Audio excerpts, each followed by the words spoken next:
السلام عليكم ورحمة الله وبركاته. في الفيديو ده هيبقى مهم جدا لمعظم الناس اللي عندها مشاريع أو محلات، أو لو أنت عاوز تتعلم طريقة تركيب الكاميرات أو عاوز تفتح لنفسك مشروع. فالفيديو ده هيبقى مهم جدا وهيبقى ملخص عالم تركيب الكاميرات من أول نوع الكاميرا لحد ما نيجي نركب الكاميرا دي هنشرحها، ونشرح بالتفاصيل أكتر الكاميرا المناسبة للمحل بتاعك أو المشروع بتاعك.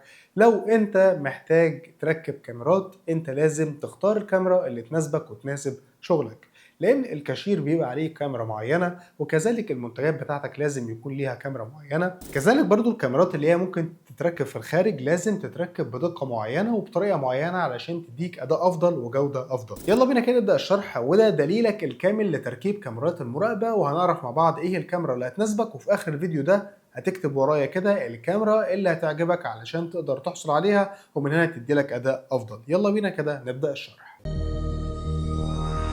تعالوا كده نبدا باسماء الشركات اللي موجوده عندنا وشركات الكاميرات، ونبدا اولهم اللي هو شركه هيك فيجن، ومعنا شركه اسمها يون فيو او يو ان في، ومعنا شركه اسمها دهوه او ضحوه او دهوه، ومعنا كمان شركة اسمها تياندا أو تياندي أو تندا. تعالوا بقى كده نتعرف على تاني حاجة، وإيه هي أشكال الكاميرات وأماكن تواجدها. خلي بالك، أشكال الكاميرات وأماكن تواجدها. هنبدأ معانا بأول كاميرا، وهي كاميرا اسمها البوليت أو بوليت كاميرا، وهي بنقول عليها كاميرا الطلقة، واللي هي بتكون في المخازن والأسوار والشوارع والجراشات، لأن بيبقى ليها مدى رؤية بعيد. تعالوا كده ننتقل على الكاميرا رقم 2، وهي اسمها كاميرا تورنت كاميرا.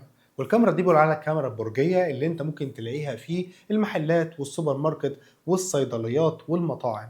والكاميرات دي او انواعها دي افضل من كاميرات انواعها اسمها دومي او الكاميرا القبة اللي هي تيجي بعدها على طول. الكاميرا رقم 3 معانا، وهي الكاميرا اسمها دومي، والكاميرا دي بتلاقيها في المكاتب والفنادق والمستشفيات والبنوك.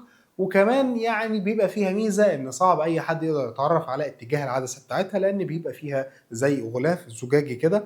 لكن ليه قلنا احنا تورنت او توريت الكاميرا دي افضل من دومي؟ لان بيبقى فيها سلاسة في الحركة، وكمان في الاضاءة بتدي لك جودة محترمة جدا جدا عن كاميرا دومي. لان دومي بيبقى فيها غلاف، ممكن لو في اي شبورة او اي غبار او اي حاجة بيبوظ الكاميرا على طول، وكذلك بيبوظ الجودة بتاعتنا. تعالوا بقى ننتقل مع بعض للكاميرا رقم 4، والكاميرات اللي اسمها البيتا زد. والكاميرات دي بتلاقيها موجودة في الملاعب والكومباوندات والمواني والمطارات. الكاميرات دي فيها مميزات كبيرة قوي. الكاميرا دي تتحرك يمين شمال فوق وتحت، بتتحرك في كل الاتجاهات.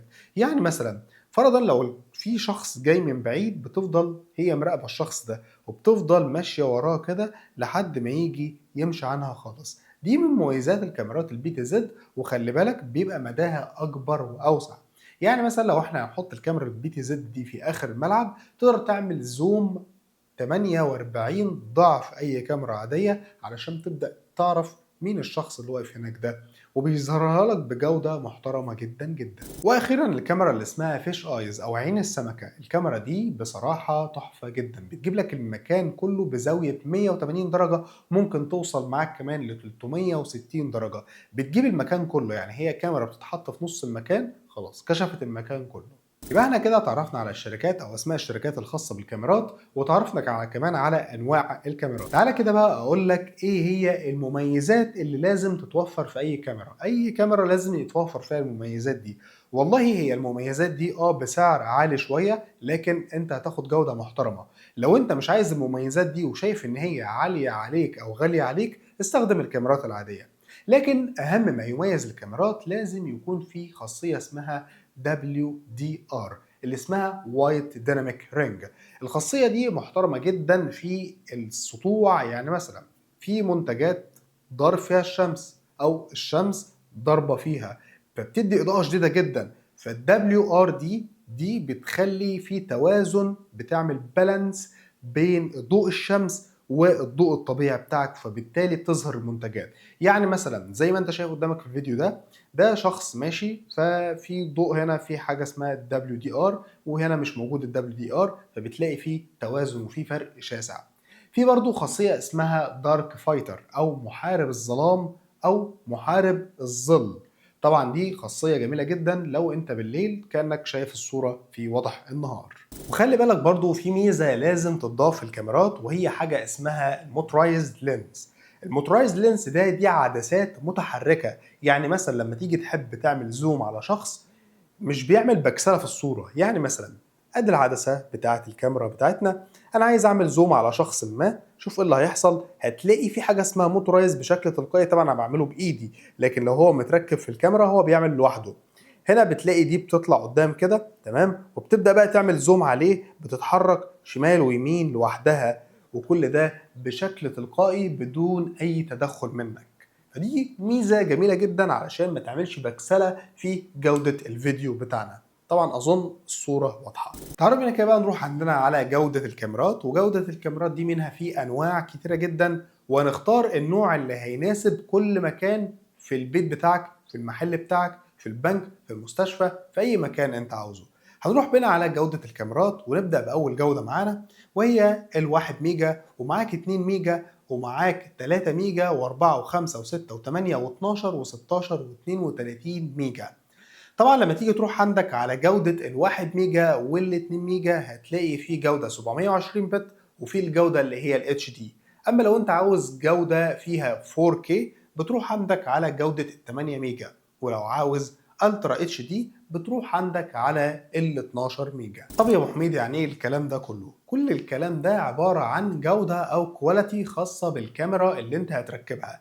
يعني مثلا في كاميرا لو انت هتجيبها ميجا قليلة غير الكاميرا اللي هي الميجات بتاعتها عالية، بتلاقي فرق شاسع في الوضوح والصورة. لكن مش كل مكان هنركب فيه كاميرات عالية جدا.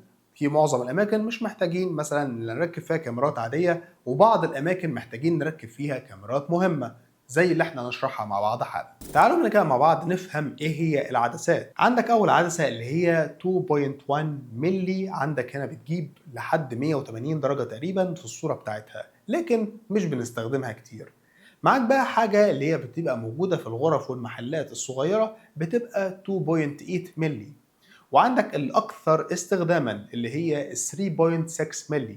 وعندك الكاميرات اللي بتتركب على الكاشير اللي هي 4 ملي.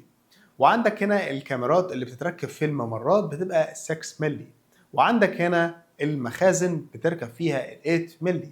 وعندك البوابات بيركب فيها 12 ملي. وعندك كمان المواقف السيارات بيركب فيها 16 ملي. وعندك العدسات اللي بتركب في الملاعب والكومباوندات والأماكن البعيدة اللي بتركب فيها 25 ملي. وعندك كمان اللي هي في المواقع الصناعية زي الشركات الصناعية، شركات الحديد، ممكن يركب فيها لحد 50 ملي. طب يا ابو حميد انت عمال تقول 1 ملي و2 ملي و16 ملي، ايه كل الكلام ده؟ دي حاجة اسمها رقم العدسة. وخلي بالك رقم العدسة دي بيتناسب بشكل عكسي مع زاوية الرؤية. يعني على سبيل المثال انت وسعت شوية مساحة او رقم العدسة بتاعك هتلاقي الرؤية اضيق، وكل ما تيجي تقلل رقم العدسة هتلاقي الزاوية معاك بتفتح بشكل أوسع. يعني كل ما العدسة تقل كل ما يبقى زاوية الرؤية أوسع، وكل ما العدسة تزيد كل ما يبقى زاوية الرؤية أضيق. طيب تعالى كده أشرح لك أكتر وركز معايا في اللي أنا أقوله لك ده. يعني مثلا كل ما زاد رقم العدسة كل ما الزاوية بتبقى أضيق، وتلاقي الصورة أنقى وتقدر تجيب التفاصيل الصغيرة. أما لو احنا قللنا عدسة الكاميرا بتلاقي الرؤية بدأت بتبقى أوسع، ولما تجيب التفاصيل الدقيقة لا هي مش هتيجي زي ما انت عاوز. طيب يعني ايه كل الكلام ده؟ فرضا يعني انا ركبت كاميرا عندي 2.8 ملي، يعني ركبتها في مكان ما. طبعا كده عدسة الكاميرا بتبقى صغيرة، اذا الرؤية هتبقى اوسع معايا. فرضا مثلا انا عايز اجيب العدسة اللي هناك دي، فانا لما اجي اعمل زوم هتظهر معاك بالشكل اللي قدامك ده كده عادية جدا. طيب فرضا بقى انا رايح مكبر او مزود رقم عدسة الكاميرا، اذا هتبقى الرؤية هتبقى اضيق وهتبقى اوضح. يعني على سبيل المثال ان انا ركبت 12 او 12 ملي للكاميرا بتاعتي، ركبتها في مكان ما او فوق الكاشير، وعاوز اجيب الكاشير بتاعي مثلا، هعمل ايه؟ انت مجرد ما بتيجي تعمل زوم حرفيا انت بتشوف الصورة اللي موجودة في العملة او الكتابة اللي موجودة في العملة على ورقة ال 100 جنيه او ال 200 جنيه او الدولار او ال 2 دولار او ال 100 دولار. دي كده الفكرة كلها زي ما انا قلت لك، بتبقى ال 12 مللي، بتبقى العدسة قريبة زي ما انت شايف كده، بتقدر تجيب التفاصيل بتاع العدسة. يعني زي ما انا عملت لك دلوقتي كده، انا مركب ال 12 مللي، اذا رقم العدسة عندي كبير، اذا الزاوية بتبقى اضيق والصورة بتبقى اوضح. اما لو انا جيت اركب العدسة اللي هي اقل منها خالص اللي هي 2.8، يبقى رقم العدسة اقل، يبقى الصورة اوسع، بتجيبني زي ما انت شايفني دلوقتي. لما تيجي تعمل زوم عندي مثلا، تيجي توصل لعيني، هتلاقي الكاميرا بدأت تبكسل معك. هي دي فكرة العدسات. كده احنا خلاص وصلنا للنهاية، بس انا عايز اقول لك ايه هي الكاميرات اللي تقدر تناسب المكان اللي انت قاعد فيه، والنقطة دي مهمة جدا واهم نقطة في الفيديو. ركز كده معايا، لو انت في بيت او في فيلا او في صيدليه او سوبر ماركت او اي متجر، هتستخدم الكاميرات اللي انا هقول لك عليها دي بره وجوه. ويا ريت يكون متوفر فيها الخاصيتين، خاصيه الموترايز لينس والدبليو دي ار. لو حاسس ان هم غاليين قوي، استخدم كاميرات عاديه جدا بس تخلي فيها تقنيه اسمها فول كلر. هي رخيصه الفول كلر علشان بالليل او في الضلمه بيبان كده في الفيديو انك في وضح النهار عادي جدا، كل حاجه انت بتشوفها عاديه جدا. لكن لو هتيجي على نفسك شويه وتجيب كاميرات نظيفه، هات الموترايز وهات الدبليو دي ار.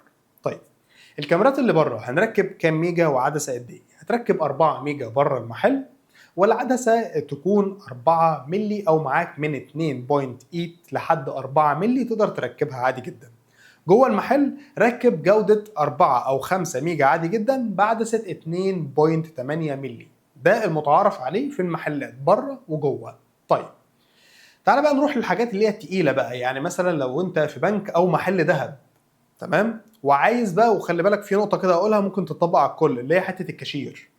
لو انت في محل ذهب او بنك بره، بتركب كاميرات اسمها البي تي زد اللي فيها خاصيه الاي اي اللي بتتعامل مع الفيس ريكوجنايزيشن. طبعا دي حاجه محترمه جدا، دي اعلى فئه تقدر تستخدمها بره المحلات، بتكون بجوده 8 ميجا بكسل علشان تقدر تجيب يعني الصوره بشكل اوضح. الناس اللي بتخش لك والناس اللي بتطلع لك ممكن تستخدمها كمان، العدسه بتاعتها ممكن توصل معاك لحد 12 مللي، ده عادي جدا. ركز معايا بقى في اللي جاي.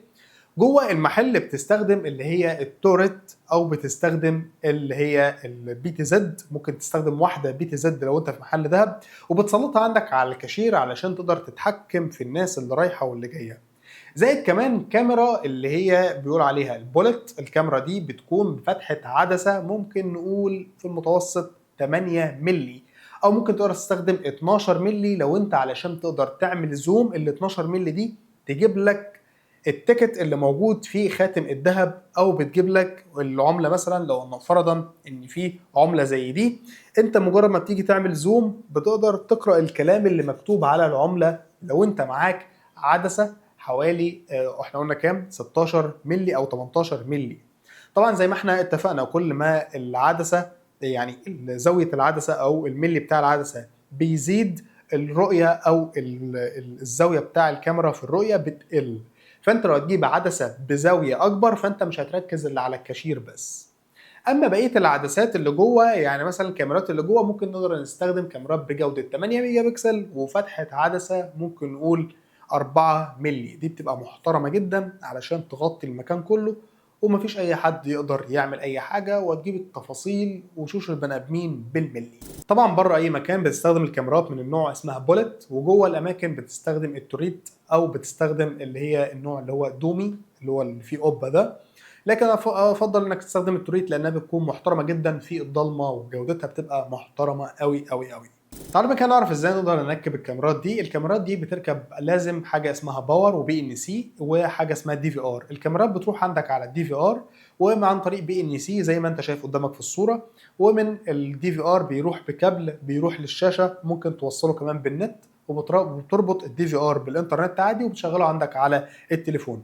على عكس الكاميرات الاي بي، كاميرات سهله جدا يمكن مفيش فيها اي تعقيد خالص. الكاميرات بتتوصل عباره عن حاجه اسمها سلك نت، او سلك نت عادي جدا، مش شرط السلوك العاديه. هي ما بيركبش اصلا غير سلك النت، وسلك النت بيروح من الكاميرا بيروح على حاجه اسمها ان في ار، ومن ان في ار للاكس في ار، وبعد كده بيتحول عن طريق الشاشه، وبتكون اسهل واسرع. علشان ما انساش اقول لك الكاميرات الاي بي بتنقل الريزوليوشن محترم قوي وجوده محترمه جدا جدا جدا، ولما تيجي تسلم العميل او بتيجي تشوف مثلا جوده الكاميرا بتاعك زي ما انت هنشوف دلوقتي، جوده الكاميرا حاول انك تطلعها عندك على شاشه التليفون، تمام؟ ما تطلعهاش على شاشه التلفزيون او شاشه كمبيوتر، لان شاشه التلفزيون بيكون الريزوليوشن فيها والفريمات بتبقى اعلى فانت تشوف صوره اوضح، او تغير شاشه التلفزيون اللي عندك. وخلي بالك لو انت هتركب كاميرات لازم تكون تجيب كل حاجه نظيفه من اول السلك لحد الشاشه. لو انت جبت شاشه تعبانه مش هتديك جوده كويسه، حتى لو انت مركب احسن كاميرات في العالم وجايب شاشه مش كويسه مش هتديك الكفاءه اللي انت عاوزها. ولو انت جايب شاشه كويسه وجايب سلوك تعبانه مش هتديك برضو الكفاءه اللي انت عاوزها. فانت لو هتجيب طقم كاميرات هات طقم كاميرات كامل متكامل، يكون كل حاجه فيه جديده ويكون كل حاجه فيها يعني بلزقتها زي ما هم بيقولوا. كده الشرح انتهى، اتمنى يكون الشرح عجبك. يا ريت لو افادك الفيديو تقدر تعمل شير وتعرف غيرك الكاميرات دي تقدر تستخدمها ازاي، وازاي تقدر يعني تحط الكاميرا في المكان اللي يناسبك. شكرا لكم، ما تنساش تعملوا لايك وسبسكرايب، واشوفكم في حلقة جديدة. دمتم بخير، مع السلامة.